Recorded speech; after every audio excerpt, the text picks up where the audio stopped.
Thank you so much the print electronic media जो आप यहाँ पर शॉर्ट नोटिस पे आए. Basically, this is a press conference to clarify certain press releases and statements that have appeared in the media of late. जैसा कि आपको पता है कि आम तौर पे हेडलाइन लगाई जाती है कि कहीं प्रोटेस्ट हुआ है against tariff hike. So primarily this press conference is to clear air कि there is no tariff hike which has been effected in the current financial year, or KPDCL is not empowered to announce or order any tariff hike. जो tariff hike होती है उसके लिए हमारा joint electricity regulatory commission होता है, UT of Ladakh and JNK जो tariff hike करता है. Basically this is a load revision exercise of the agreemented sanctioned load of the consumers in flat rated areas. Majority of the reports जो आती हैं ये उन एरिया से आती हैं जहां पर हमारे फ्लैट रेटेड कंज्यूमर्स होते हैं. एंड एज पर supply code and under the electricity act जब हमारी KPDCL की टीम्स इंस्पेक्शंस और असेसमेंट्स के लिए जाते हैं तो वहाँ पर लोड रिवीजन होता है और उस लोड रिवीजन को हम बड़े कैलिब्रेटेड मैनर में करते हैं और टैरिफ हाइक जो है उसके साथ उसको कंफ्यूज किया जाता है. So one thing that I want to make absolutely clear is that KPDCL is not authorized to order any tariff hike और करंट फाइनेंशियल ईयर में भी कोई टैरिफ हाइक नहीं हुई है. ओनली जो फ्लैट रेटेड एरियाज हैं. And also I would like to add कि KPDCL में टोटल 11.8 लाख कंज्यूमर्स हैं जिसमें से 9.81 लाख कंज्यूमर्स डोमेस्टिक कंज्यूमर्स हैं. हमारा टोटल जो बेस ऑफ कंज्यूमर्स हैं उसमें 68% कंज्यूमर्स जो है वो फ्लैट रेटेड एरियाज में है. तो this is the clarification that I wanted to make. हमारी कोशिश होती है through our X handle, through Facebook page और हम रेगुलर प्रिंट इलेक्ट्रॉनिक मीडिया के थ्रू भी अपने प्रेस रिलीजेस निकाल कर अपनी पोजीशन को क्लियर करते हैं और जो डिस्टिंक्शन है between a tariff hike and revision of the agreemented load उसको क्लियर करने की कोशिश करते हैं. थोड़ा सा आपको क्लियरली मैं बता दूं कि होता क्या है. फॉर इंस्टेंस जब हम किसी फ्लैट रेटेड एरिया में जाते हैं और अंडर द सप्लाई कोड और इलेक्ट्रिसिटी एक्ट जब हम कंज्यूमर की असेसमेंट करते हैं, यूजुअली फ्लैट रेटेड एरियाज में भी आपको बहुत सारे घर मिलते हैं जहाँ पर क्रूड गैजेट्स जो गवर्नमेंट ने बेसिकली बैन किए हैं वो भी लगे होते हैं, गीज़र लगे होते हैं, बॉयलर्स का भी इस्तेमाल होता है. विंटर्स में आपने देखा होगा, अगर आप हमारे सोशल मीडिया पेज को फॉलो करते होंगे, यू मस्ट हैव सीन कि कितनी चोरियां हमने उस वक्त भी ये पकड़ी. उसके अलावा स्टीमर्स जो बाहर टैंकियों में लगाए जाते हैं. Now give just to cite an example, अगर किसी के घर में सिर्फ एक ही गीज़र लगा होगा फ्लैट रेटेड एरिया में, दैट वन जो geyser installed it consumes 2 kilowatts of electricity. तो सप्लाई कोड के तहत उसकी असेसमेंट ऐसी ही होती है. कहने की गर्ज ये है कि we have found that there are certain consumers जो 0.5 किलोवाट पे भी होते हैं, 0.75 किलोवाट पे भी होते हैं, 1 किलोवाट पे भी होता है, जबकि उसका एक्चुअल कंजम्पशन जो है वो 5, 7 और 10 किलोवाट को भी एक्सीड करता है. तो हमने कहीं भी किसी भी हवाले से और किसी भी अपने इलेक्ट्रिक डिवीजन में कोई बिल्कुल स्टीप हाइक नहीं की है कि कोई 0.75 पर है, 1 पर है तो उसका 5 किलोवाट कर दिया हो या 7 किलोवाट कर दिया हो. Directions have been crystal clear that flat rated areas में you have to have a calibrated approach, a calibrated manner by which you will enhance the load of the consumer after proper assessment. उसके अलावा एक और चीज़ जो हमने की है वो ये है कि we have also created a distinction between जो poor sectors of the society हैं और जो हाई वैल्यू कंज्यूमर्स हैं. बहुत सारे ऐसे फ्लैट रेटेड एरियाज में लोग भी रहते हैं, कंज्यूमर्स होते हैं जो बड़ी बड़ी कोठियों में रहते हैं, इलेक्ट्रॉनिक गैजेट्स का इस्तेमाल करते हैं. Express directions have been given to all the superintending engineers of circles, all the electric division की एग्जीक्यूटिव इंजीनियर्स कि आप हाई वैल्यू कंज्यूमर्स की लिस्ट फ्रेम करें. इनफैक्ट उन्होंने अपनी वो लिस्ट फ्रेम की है और आप डोर टू डोर जाके जो है आप फिजिकल इंस्पेक्शन करके उनके लोड को रिवाइज करें in a very calibrated manner.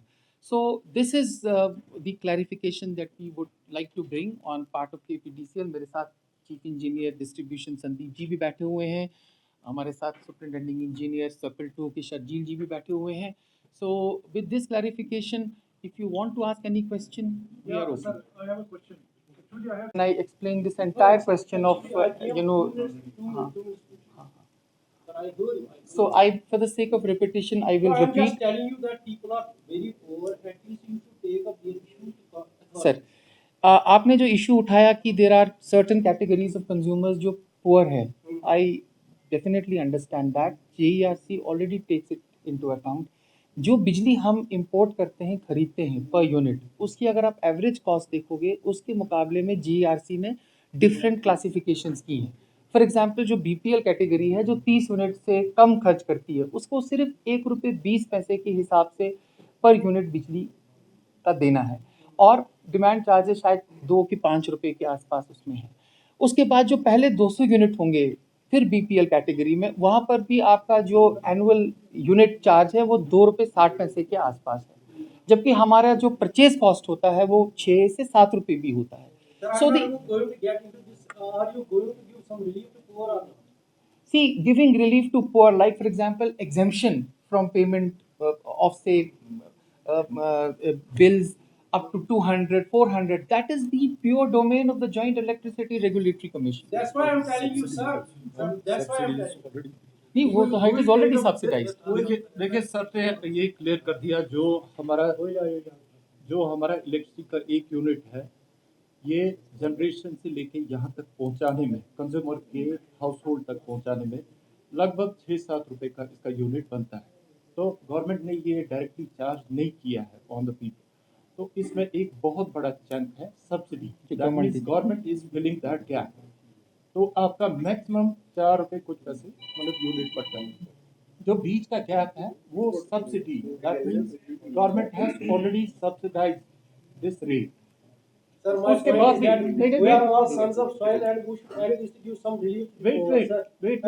अच्छा, सर आपका पॉइंट एक मिनट शर्जी जी, आपका पॉइंट जस्ट मिनट, आपका पॉइंट आगे सर आपका पॉइंट आगे लेते हुए मैं एक पॉइंट और ऐड करना चाहता हूँ.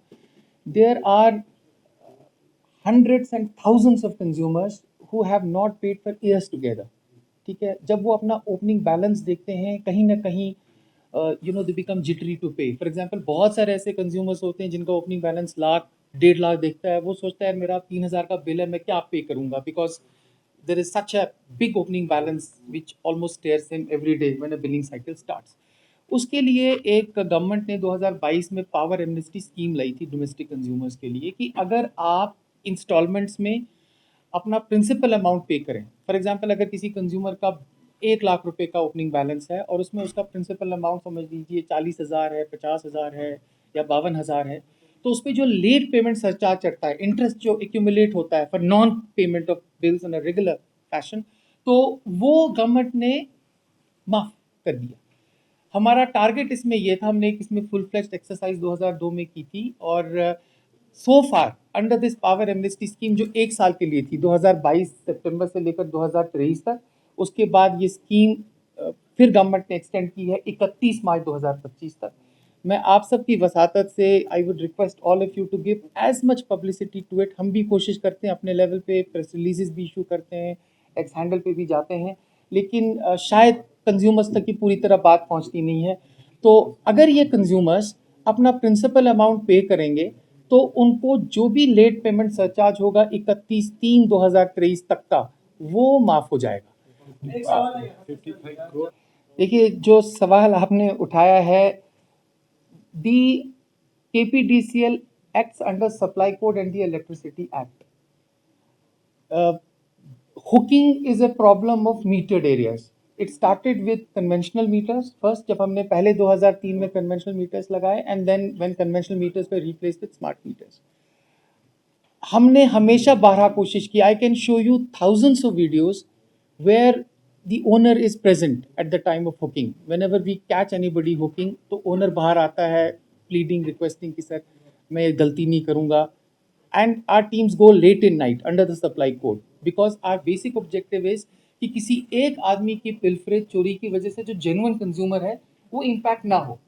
क्योंकि एक कॉन्सेप्ट है कि भाई बेयर कंडक्टर, अगर मैं वहाँ से बिजली चोरी करता हूँ तो it is unaccounted for energy. They don't know कि हर यूनिट का ऑडिट होता है। एक सर्कल में, सब डिवीजन में जितनी बिजली गई, कितनी बिजली गई, उस सब का हिसाब किताब होता है। Every unit of energy is accounted for in our system, आजकल के सिस्टम में।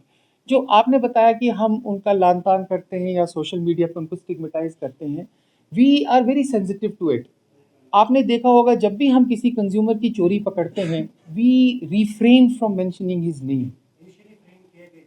आप जिस चीज की बात कर रहे हो, that was around 6 and 8 months back, और उसमें कुछ इंसिडेंट्स हुए थे and we pull down those videos, we did pull down those videos. लेकिन उस वक्त हुकिंग वाज सो मच कि जेन्युइन कंज्यूमर जो है बगल में, उसका फोन आता था, जनाब मेरा ये हुक कर रहा है, मैं इसको कुछ नहीं कह सकता हूँ, प्लीज आप इसको रिफ्रेन करें, मेरे घर में सीओपीडी का पेशेंट है या किसी कोई वेंटिलेटर पर है। तो taking that thing into account, sometimes you have to act harsh. Hooking on bare conductor in a smart metered area is anarchy. जब हमारी टीमें जैसे हवल में जाती हैं या सर्कल 2 या सर्कल 1 में जाती हैं, it is not as if हमने 100 मकान देखे तो 2 हुक कर रहे हैं। Sometimes we have, as I said, thousands of videos where almost every second house, every third house is hooking और bare conductor. That is why हम अपने ट्वीट्स में एक मैसेज, एक सोशल मीडिया के थ्रू एक सिविल सोसाइटी को message देते हैं कि प्लीज आप अपनी इज्जत जो है इन तारों पर न लटकाएं, अपने आप को stick, because it is in his hands, उसकी इज्जत उसके अपने हाथ में है। So that's why through the electronic media today. देखिए सर, जिस चीज़ की आप बात करते हैं, ये परचेज ऑफ एनर्जी की बात है। I am a distribution company, I will tell you about my targets. We have been given a revenue target जो हमें अचीव करना है, हम अचीव करने की कोशिश भी करते हैं। जितनी भी गवर्नमेंट ऑफ इंडिया की स्कीम्स हैं, for example revamp distribution sector scheme है, इसका प्री क्वालिफिकेशन क्राइटेरिया में लॉसेस जो है उसका एक बहुत बड़ा रोल है। प्री क्वालिफिकेशन क्राइटेरिया में we have to bring down losses. I would like to share with you that due to the consistent efforts of KPTCL, due to smart metering, due to support of genuine consumers who want that they should get reliable electricity, we have been able to bring down these losses from 63% last year to now around 44%, so that we qualify for the funds which come to us from Government of India. Government of India has been very liberal in giving us funds. Like for example, RDSS scheme में हमारा government budgetary support 90% का है, जो 90s to 10 होता है for special states.